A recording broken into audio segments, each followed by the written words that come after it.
The mall wasn't supposed to be open when I walked in. The parking lot was nearly empty. Half the lights inside were off. I worked overnight security, and it was my third shift alone. The manager handed me a key card and said, "Ignore anything weird in the East Wing." He laughed, but it didn't sound like a joke. The East Wing had been closed for years. Old clothing stores, a shuttered arcade, and a food court frozen in time. The escalator was off, so I took the stairs. Every step echoed too loudly, like the building could hear me think.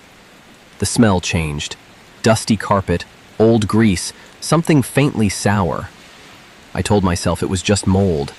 My flashlight moved across gates pulled halfway down over stores. Some mannequins seemed off. One had its head turned slightly sideways.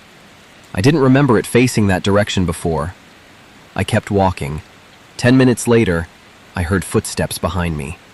Soft, slow, rubber soles against tile. I spun.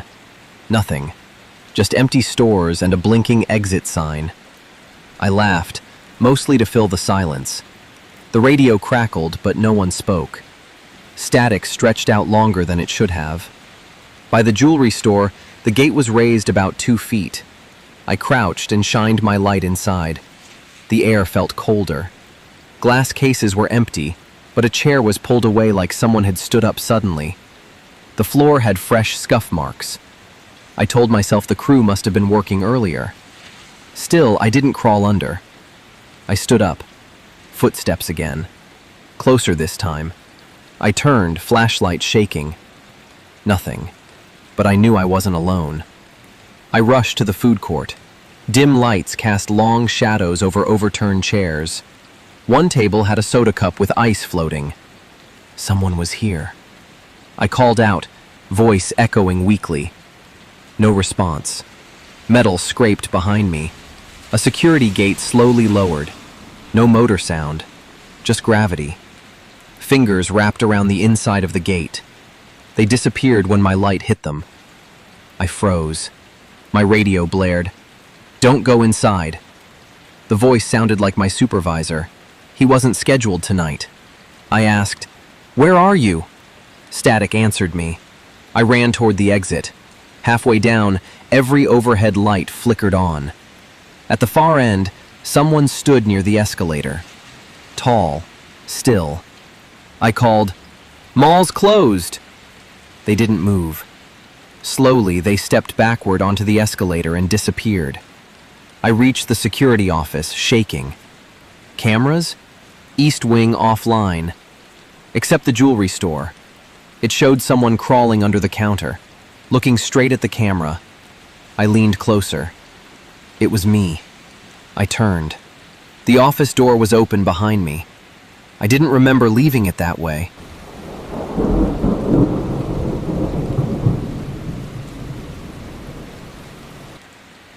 The announcement started as background noise. I barely noticed. Then I heard my name. I was waiting outside a shoe store while my friend tried on sneakers. Saturday crowds packed the mall and kids yelling, music playing, smells of pretzels and perfume.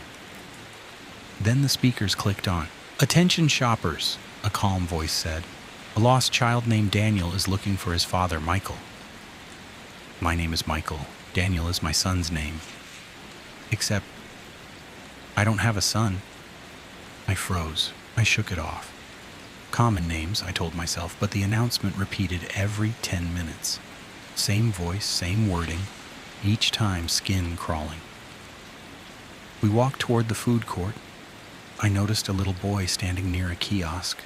Brown hair, red jacket, maybe 5 years old.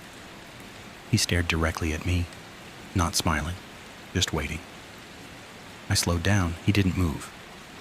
People walked between us. When they cleared, he was gone. Another announcement came. This time the voice was slightly distorted. "And Daniel is still searching for his father, Michael." The word father stretched unnaturally long. We left quickly. Outside, I heard small footsteps behind us. I turned. The little boy in the red jacket stood between parked cars. Closer now. He raised his hand slightly, like he wanted me to come over. I took a step before stopping. Car's headlights flashed his face. Older, tired, sad. He ran. I chased instinctively back into the mall through a side entrance. The hallway was quiet, dim. I lost him around a corner. Instead, I found a wall covered in missing person posters from years ago. One had a photo of the boy, red jacket, date missing, 1998. My legs went weak. Another announcement echoed faintly, like Daniel found his father.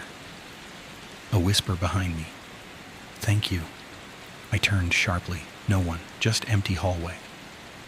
Sometimes when I pass reflective glass, I see a small figure walking behind me, always keeping pace.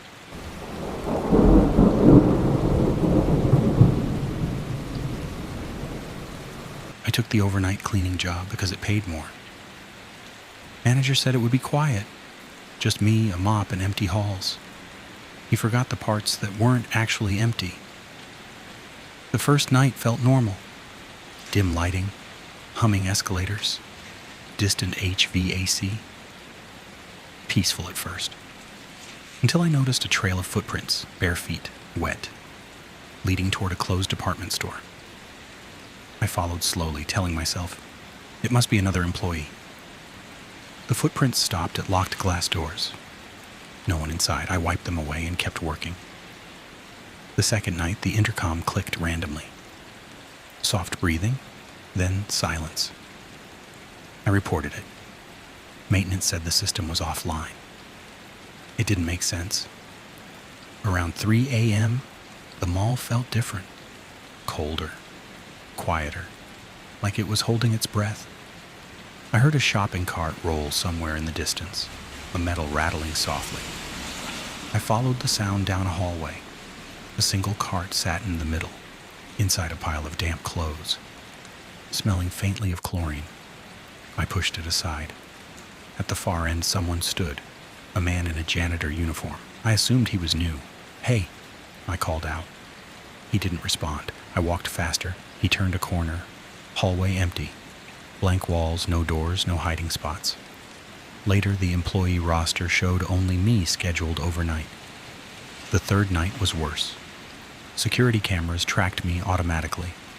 One screen showed me pushing the mop bucket, so, except the version on camera stopped walking and turned around. My hands shook. I went to the security office, the door slightly open. Inside, a man sat watching monitors. Same janitor uniform. He smiled calmly. You're late tonight, he said. I work here, I replied. He nodded. So did I. The screen showed the wet footprints, the person leaving them visible, him, walking barefoot, looking straight at the camera. I turned back, chair empty. I quit the next morning. A week later, the final paycheck arrived. Inside, my name, scheduled every overnight shift for the next 6 months.